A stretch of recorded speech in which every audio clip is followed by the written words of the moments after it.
La Contrahistoria. Un programa presentado y dirigido por Fernando Díaz Villanueva.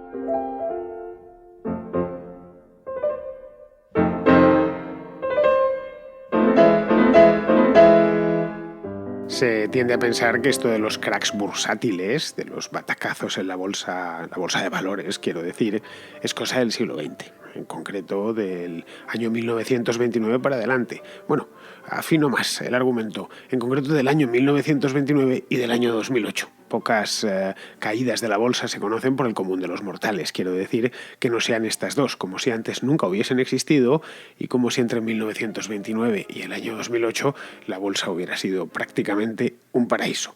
Pero no, lo cierto es que la bolsa siempre fluctúa. Hace muchos años, en el pánico de 1907, o a raíz del pánico de 1907, le preguntaron al que en aquel entonces era el principal banquero de la Citi en Nueva York, a JP Morgan, le preguntó un periodista que si ese año la bolsa iba a subir o iba a bajar. Y JP Morgan miró pues con algo de conmiseración al redactor y le dijo: mire usted, no lo sé porque no soy adivino, yo solo le puedo garantizar que este año la bolsa va a fluctuar, simplemente. Porque la bolsa, como cualquier otro mercado, pues es fluctuante, es cualquier cosa menos estable. Pero no como suele pensarse, no al estilo de un casino. Un casino si fluctúa, un día te puede tocar y 40 no. De hecho, lo normal es que un día te toque, un día la fortuna te bendiga y durante los 40 restantes, las 40 visitas restantes al casino, pierdas hasta la camisa. En un mercado de valores o de lo que sea, puede ser de ganado o de cereales, lo único que se parece a un casino es, digamos, que unas veces se gana y otras se pierde. Ahora bien, los mercados de valores, la suerte, si queremos llamarla así, no es propiamente suerte, sino los resultados obedecen, es decir, las pérdidas y las ganancias, a motivos de fondo. Otra cosa es que no acertemos a entenderlos, especialmente cuando están sucediendo y se nos antojen caprichosos, pero no hay ningún pánico bursátil, y ha habido unos cuantos, en los que no se pueda hacer un estudio pormenorizado y racional del pánico bursátil, cosa que no podríamos hacer ningún estudio ni pormenorizado ni racional de por qué ayer lo perdimos todo en la ruleta. Pero vamos, el hecho es que solemos pensar, o todavía se suele decir, mucha gente suele decir de eso de que voy a jugar en la bolsa no se juega, en la bolsa se invierten. Pero bueno, eso es básicamente porque no se conoce lo suficiente la historia. Las bolsas de comercio, es decir, a los mercados de valores, tienen historia. No son cosa del año 29, sino de mucho antes. Cuentan que la primera de todas nació en Brujas, en la ciudad, hoy en Bélgica, de Brujas, en Flandes, lugar en el que vivía una familia que se llamaba la familia Van der Burse, así, tal cual suena, una familia de nombre, como podéis ver, flamenco, y en cuya casa se realizaban transacciones y negocios varios. Se intercambiaba, se hacían negocios, se diría en slang, en español actual, se trapicheaba, ¿no? Pues en la casa de los Van der Burse, cuyo escudo además eran tres bolsas, de ahí quizá el nombre, pues se dedicaban a esas cosas. De los Van der Burse, de esta familia de brujas, quizá obtuvo la idea la Compañía de las Indias Orientales, un poco después, no mucho después, en el año 1602, de montar una bolsa de valores en condiciones, que fue la primera de la historia de la que se tiene noticia, bolsa como tal, montada, regulada, etcétera, y con un cometido claro. Pero no os voy a hablar de la prehistoria bursátil, sino de su fase barroca, de las bolsas del exuberante y libérrimo siglo XIX, o mejor dicho, de sus batacazos más sonados. Así que ya sabéis, llamad a vuestro corredor de bolsa para que se ponga a la escucha. Para que hoy, sin que sirva de precedente, se ponga a escuchar la contrahistoria porque le va a interesar. Algo aprenderá, de eso estoy seguro.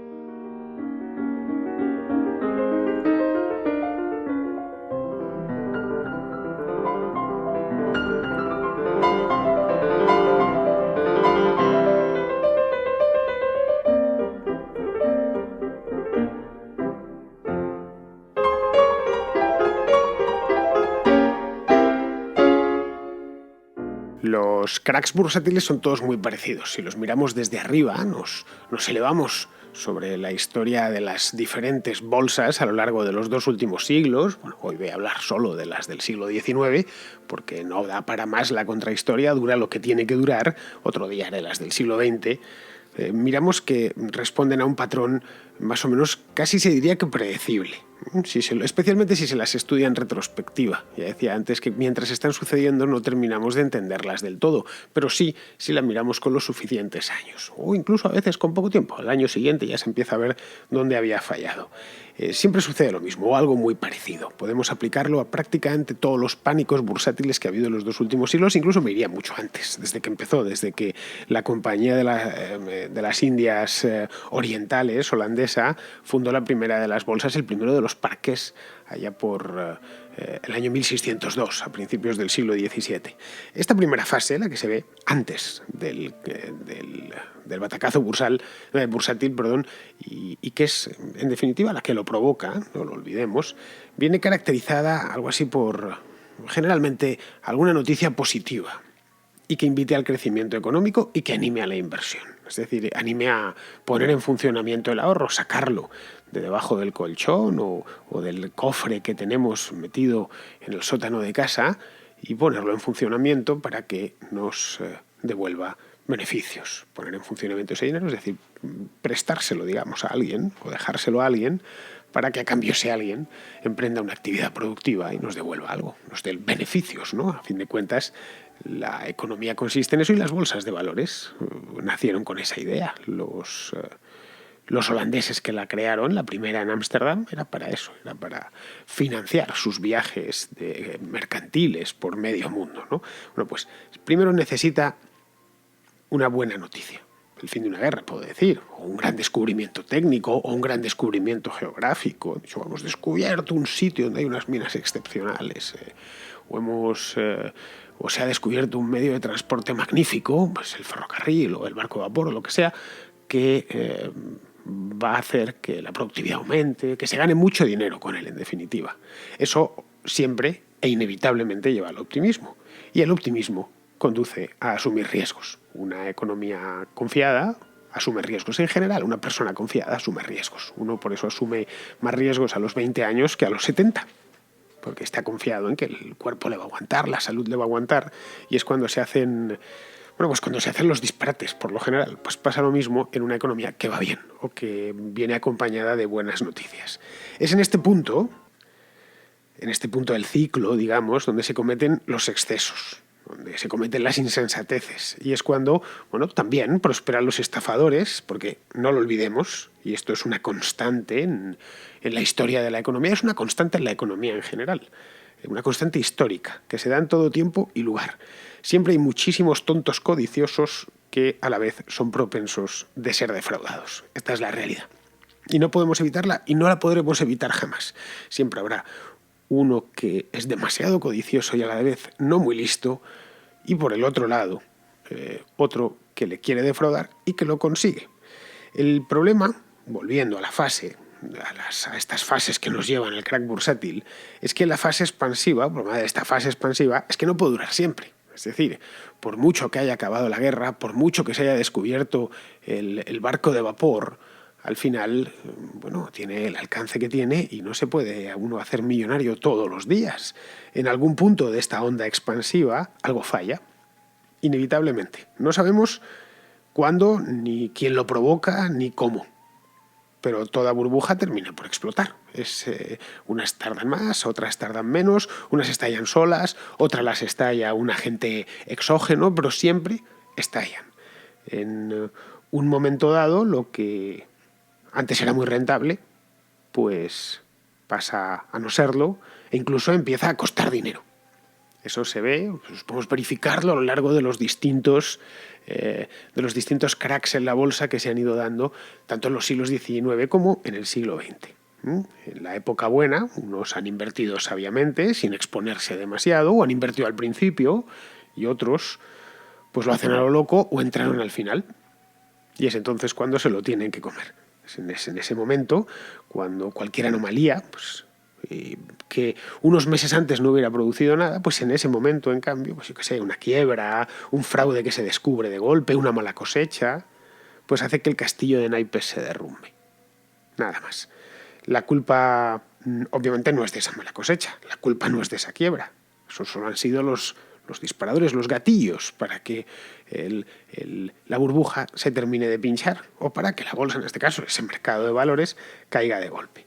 En este momento es cuando aparece lo que conocemos como crack bursátil, simplemente. Cualquiera de ellos, todos son de cualquier año, todos son más o menos iguales. Es decir, se contraen los créditos, sus efectos son muy parecidos. Se contraen los créditos, se para la actividad y el mercado se queda sin liquidez. Que al fin de cuentas era esa liquidez, esa gente que había sacado el dinero del calcetín o debajo del colchón, pues deja de fluir, simplemente. Y es en este punto cuando se cierra un ciclo completo y empieza otro.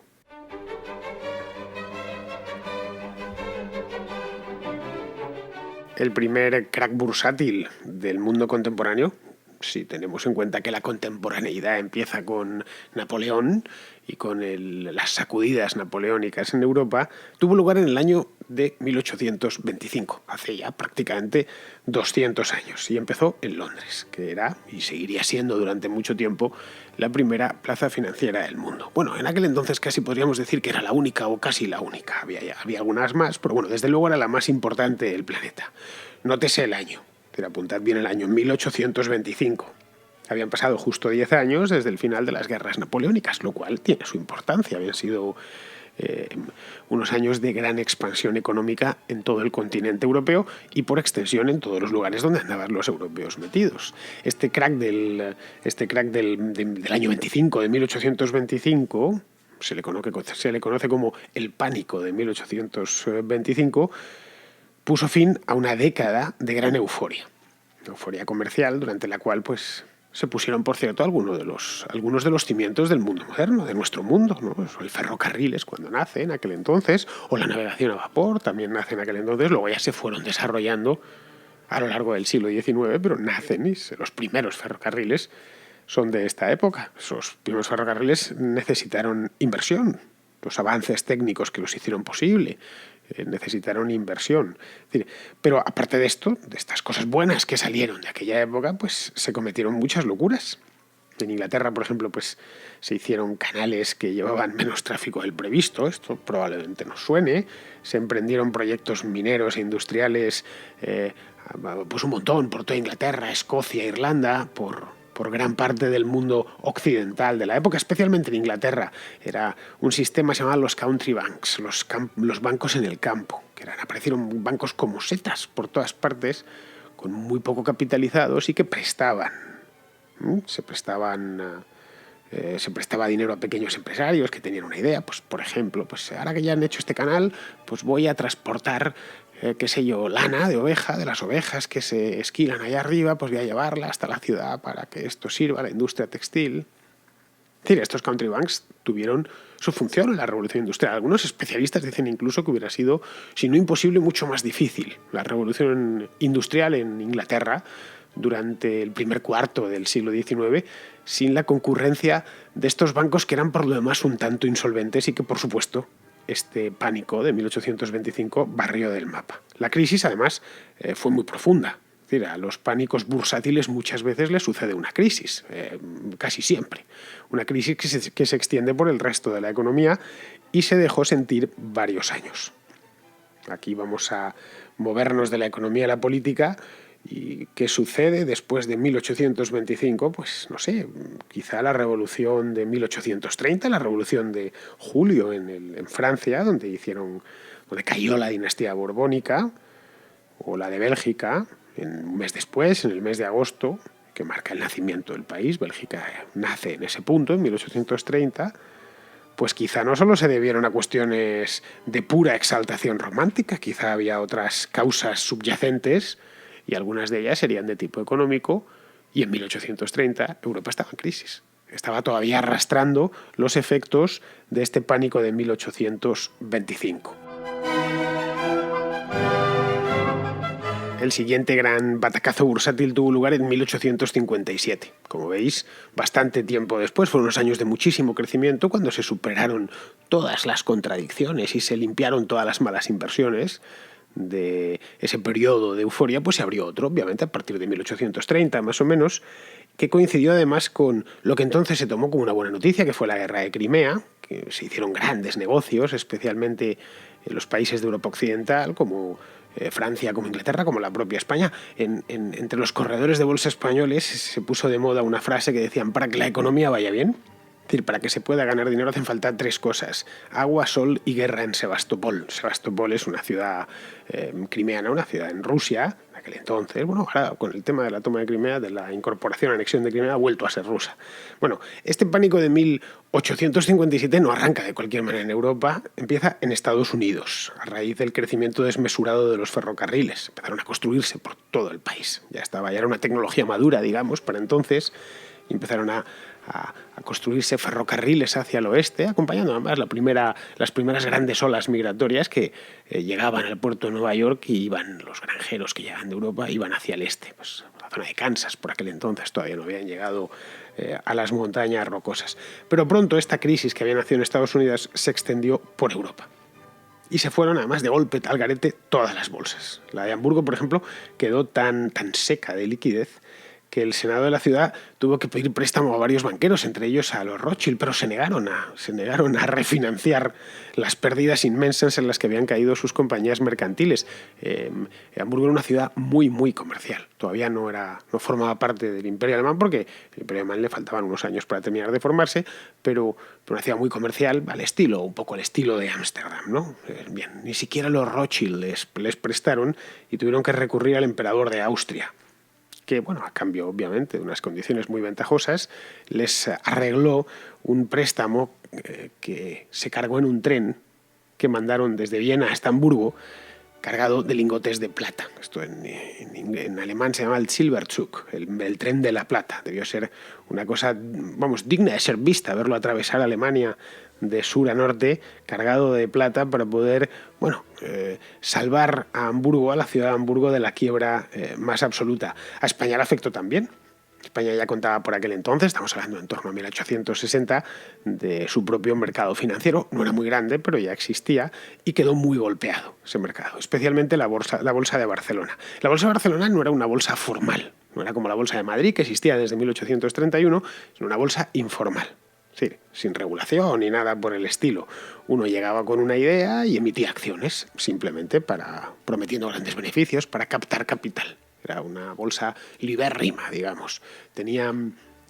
Se celebraban las sesiones en la Lonja de Mar, que está al ladito del puerto, no en el edificio actual de la Bolsa de Barcelona, que ese es muy moderno. No sé si es puede ser hace 20 años, una cosa así, o 25 años, no mucho más. Se celebraban todas allí, era en el salón central de la Lonja de Barcelona. Pues llegaban y, pues uno llegaba con, qué sé yo, pues tengo una idea estupenda, que esto tal, te emito unas acciones sin apenas capital ni nada, ¿no? Entonces entraban otros. En el crack de 1857 se dieron casos, por ejemplo, de bancos, sí, tal cual, como la Central Española de Crédito, por ejemplo, que salió a bolsa sin siquiera estar autorizada para prestar dinero.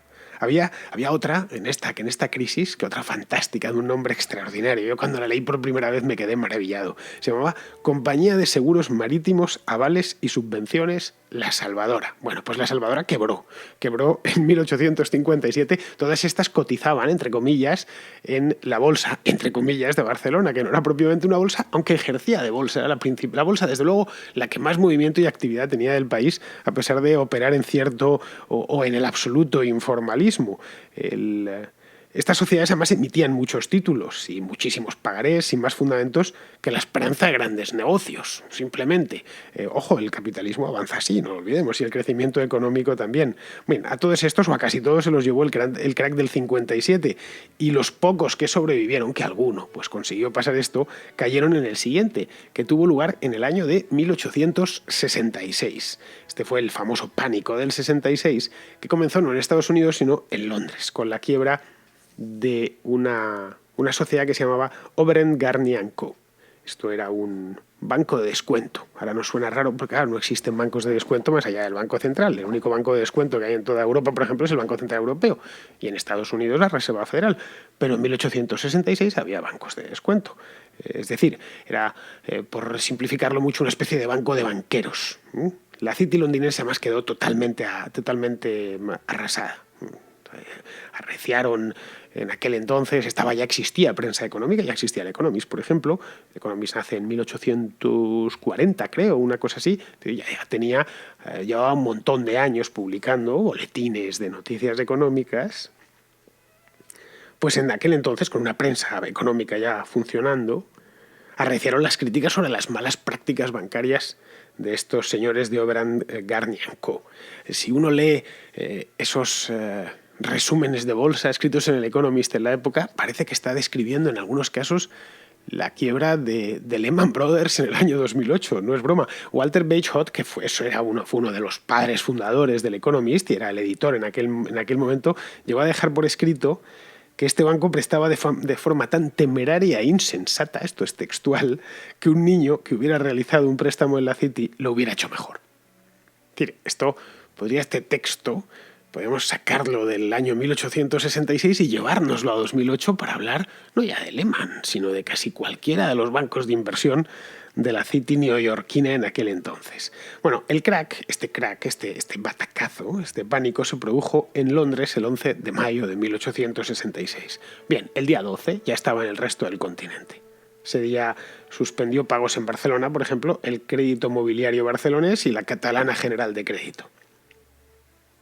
Es decir, el pánico fue tal que se pusieron todos como locos a vender en la lonja, incluido el propio José de Salamanca, que era uno de los empresarios, probablemente el empresario más famoso de España, que se dedicaba a negocios de todo tipo, que se deshizo todos los títulos tóxicos, que eran de todos estos pequeños banquitos y estas pequeñas compañías, en una sola sesión. O sea, hundió la bolsa. Salamanca era un malagueño listo como el diablo y experto en negocios varios, especialmente los ferroviarios. Fue, por ejemplo, quien construyó la línea de Madrid-Aranjuez, que se inauguró en 1851. Dio además uno de los mayores pelotazos que se recuerdan en la Bolsa de Madrid en toda la historia. Ganó 30 millones de reales, que era un dineral fuera de lo común en aquel entonces, en un solo día, en 1844. Y seguiría ganando dinero en bolsa, ojo, con las grandes compañías ferroviarias creadas al calor de una ley, la ley de ferrocarriles, desde el año 1856, una década antes, que permitía introducirse en el negocio sin demasiado capital. Es decir, se obtenía la concesión por parte del gobierno, se les presentaba un proyecto básico, bueno, pues vamos a hacer la línea férrea que va a ir de Zaragoza a Bilbao. Bien, y vamos a ir por aquí y tal. Bueno, tiene usted la concesión, adelante. Bueno, pues a partir de ahí, solo con esa concesión, ya podía emitir obligaciones en la bolsa. Ya no tenía, se presentaba a la Bolsa de Madrid, emitía obligaciones, y ya podía endeudarse desde el día siguiente. Pero bueno, volviendo a los pánicos bursátiles, en 1873 se produjo el gran crack del siglo XIX. Aquel año además se juntó todo.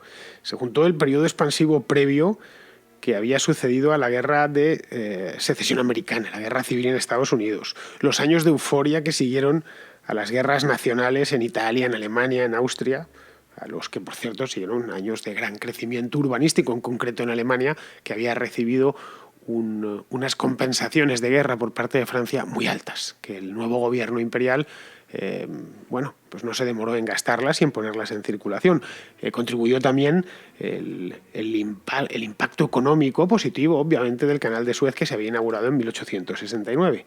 Bueno, esta de 1873, ya digo, la gran crisis bursátil del siglo XIX, empezó en Estados Unidos, empezó en la ciudad de Filadelfia, con la quiebra de un banco que se llamaba Jay Cooke & Company, que había sobreinvertido en ferrocarriles. La gran locura del siglo XIX fueron los ferrocarriles, dejaron una red gigantesca que todavía hoy en la mayor parte de países de Europa y por supuesto en Estados Unidos seguimos utilizando. Los trenes circulan, pero no por las mismas vías, porque las han tenido que cambiar después de tanto tiempo y las han mejorado, pero ni las mismas traviesas, porque no estarían ahí, son de madera, pero sí por los mismos recorridos en la mayor parte de los casos. Bueno, pues paralelamente, mientras el Jay Cooke & Company de Filadelfia quebraba y eso se extendía a Nueva York y a todos los Estados Unidos, en Europa la bolsa de Viena se hundió. dando lugar a una cadena de quiebras que se extendieron por toda Alemania, por todo su ámbito. En Inglaterra el crack golpeó prácticamente ese mismo día. Lo mismo, con fuerza, con una fuerza inusitada, especialmente en navieras que comerciaban con la India y con el Océano Índico. Tenía fundamentos la cosa. Los barcos que habían traído mercaderías desde Oriente ahora tenían que pasar por el Canal de Suez y no todos podían hacerlo. Ya fuera porque eran demasiado grandes o porque el régimen de vientos en el Mediterráneo es distinto al del océano. Los vientos del Mediterráneo suelen soplar del oeste al este. Y la navegación a vapor, aunque se empieza en aquel entonces, pues todavía no estaba del todo implantada. Todavía en el año 1873 se navegaba a vela, ya mucho menos, obviamente, que 20 años antes, pero todavía se navegaba a vela. Esta es la época, arranca en este momento la época dorada de los clippers. Bueno, las consecuencias de esta crisis, la del año 1873, o como entonces era conocida la del 73, porque un siglo más tarde tuvimos otra crisis. Si conocéis la crisis del petróleo, también se la llama la crisis del 73. Se ve que este año habrá que esperar, que sé si lo vamos a ver, quizá los más jóvenes lo veréis. Si en el año 2073 se produce también una crisis económica o algo así. Bueno, esta crisis duró varios años y supuso una reestructuración completa de la economía mundial. Alemania salió de ella muy refortalecida y pronto se convirtió en la primera economía europea. En Estados Unidos sucedió algo muy parecido. Emergió como potencia de primer orden. La salida de esta crisis, de hecho, inaugura o alumbra la llamada Segunda Revolución Industrial, que vendría acompañada de un crecimiento económico como no se había visto antes, una cosa fuera de lo común y que duraría de manera más o menos ininterrumpida hasta la Primera Guerra Mundial, hasta la Paz de Versalles. Un crecimiento económico es lo que se conoce en otros ámbitos como la Belle Époque, ¿no? Bien, esta crisis de 1873 nos viene a demostrar que las crisis son necesarias, es decir, que purgan lo malo y hacen sitio a lo bueno. En el caso de esta crisis lo vemos de una manera tan gráfica que, cuesta abstraerse a ello. Es decir, el mundo era un lugar mejor en 1880 o en 1890 que en 1860. Simplemente, esta crisis también golpeó a España y esta podríamos decir que fue una de las causas de la inestabilidad política que preludió, por ejemplo, la llegada de Alfonso XII al trono en 1874. Veis que fueron unos años entre la Revolución de 1868, que sacan a Isabel II, luego llega un gobierno provisional, luego llega el rey Amadeo de Saboya, luego la Primera República y luego al final ya, en diciembre de 1874, llega Alfonso XII. España, de hecho, en aquel entonces, aunque nos parezca mentira, estaba empezando a industrializarse y a hacerlo en algunas regiones con bastante fuerza. Es decir, se estaba dando, de hecho, un fenómeno parecido al country banking, ese que os contaba al principio. Esos banquitos que aparecían por todos los lados y que empezaban a financiar todo tipo de actividades. En los primeros años de 1870, solo en toda España nacieron 42 bancos. La mitad de los cuales creo que estaban en Barcelona o en Cataluña en general, que era el lugar más, o la región española más dinámica con diferencia. El objetivo de estos bancos era simple, era financiar proyectos variadísimos y algunos, la verdad, francamente descabellados. Había uno que quería poner en marcha un servicio de vapores para navegar por el río Ebro. Desde la desembocadura, pues lo que no sé es hasta dónde llegaría, si hasta Logroño o se quedaría en Zaragoza. Pero vamos, un servicio de vapores en condiciones. El problema, ya sabéis, del río Ebro y es que, ahora ya no es tan inestable porque se le hicieron embalses en el siglo XX, pero los ríos españoles pues o te llevan mucha agua o te llevan muy poca. Entonces, eso es un problema para prestar un servicio de vapores en cualquier lado, porque en ciertas épocas del año vas a ir muy bien, pero en otras se te quedarán encallados los bancos contra el fondo del río. Bien, esta era una de las ideas. Otras pues querían construir ferrocarriles, algunos muy fantasiosos, sistemas de abastecimiento de aguas, ensanches urbanos. Se llegó incluso, casi todo esto sucedía en Barcelona, eso sí, se llegó incluso a llevar al parqué una sociedad de crédito intelectual que iba a fomentar los conocimientos científicos y las obras científicas y los descubrimientos científicos. Claro, Esto eran startups, ¿no? Startups de hace siglo y pico. Todas estas se negociaban en la Bolsa de Barcelona, que seguía siendo algo informal. De hecho, la Barcelona de aquella época, del año 1880, era el paraíso del inversor de riesgo. Un pequeño banco aparecía allí que captaba capital, conseguía una autorización, que era una cosa bastante sencilla en aquel entonces. Entonces, captaba capital de otro banco más grande o directamente emitía obligaciones sin más ni más, ¿no? Pues decía, bueno, pues esto es el capital inicial, pero yo desembolso solo una cuarta parte, está permitido, y a partir de aquí pues me voy al mercado y me financio ahí. Y luego ese dinero lo empleaban en prestar a corto plazo en bolsas a corredores que invertían en compañías recién nacidas con todo tipo de proyectos, entre los que, por supuesto, estaría incluido este de la navegación de vapores por el río Ebro. Claro, esto no podía, como decía, durar siempre. Pues con esta exuberancia tenía que acabar algo, y acabó el siguiente crack, el siguiente pánico bursátil, que tuvo lugar en el año 1884 y cuyos epicentros fueron París y Nueva York. Se dieron en los dos lados. La limpia fue brutal y muy duradera, además. De hecho, hasta el final de siglo solo quedarían dos pequeños cracks seguidos y circunscritos a los Estados Unidos. En concreto fue uno en el año 1893 y su spin-off, que sería en 1896, una continuación como 3 años después de este pánico bursátil de 1893. Estos dos pánicos combinados, la crisis de los 90, las crisis bursátiles de los años 90 del siglo XIX, yo creo que nos ayudan a explicar o a darnos una razón más de por qué el presidente McKinley se mete en Cuba, ¿no? Y se la arrebata a los españoles en 1898. Fue una agresión premeditada por parte del presidente de los Estados Unidos, que quiso entrar ahí. O también ayuda a entender por qué en el año 1900 Estados Unidos, a instancias del propio William McKinley, que hizo una campaña bestial para conseguirlo, pues Estados Unidos vuelve con fuerza al oro.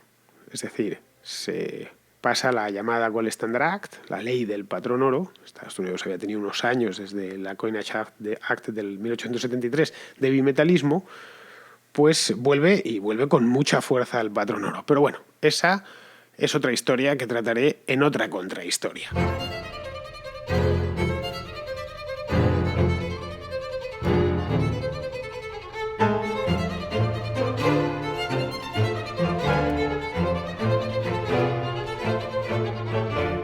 Espero que esta contrahistoria especial sobre temas bursátiles os haya gustado, haya sido de vuestro agrado. La historia económica suele ser árida, como la economía en general, pero a la vez es interesante si se sabe por dónde morderla. Normalmente no se suele enseñar ni en los colegios, ni siquiera en las universidades, la historia de la economía, quiero decir, cuando es realmente importante. Y muy curiosa, y te ayuda a entender muchas de las cosas que suceden en la gran historia, ¿no? En los hechos. Te ayuda a entender por qué las cosas suceden, o por qué sucedieron. Claro, estamos hablando de historia y hay que hablar en pasado. Y el problema es que no hay mucho donde leer y no hay mucho donde informarse. Yo personalmente soy un gran aficionado a la historia económica, me encanta. El problema es que no siempre encuentras gente que le guste escucharla. Te dicen, no, pero es que esto es aburrido. Espero que no os haya sido aburrido este capítulo sobre bolsas y sobre la historia de las grandes caídas en las bolsas en el siglo XIX. He procurado meterle casos que nos pillan más cercanos en España, que también, bueno, como parte de Occidente y del sistema financiero occidental, pues prácticamente todos los cracks bursátiles afectaron a nuestros antepasados, como era por otro lado inevitable. Bien, si os gusta, podré preparar otro parecido, pero de las crisis bursátiles del siglo XX, aunque al haber una tan gorda como la del 29, ahí me parece que habría casi que dedicarle un capítulo entero exclusivamente a la crisis del 29. Pero bueno, voy a ver si realmente os gusta esto de la historia económica, en este caso casi historia financiera, y en ese caso entonces iré por ahí. Entre tanto, nos vemos en la próxima contrahistoria.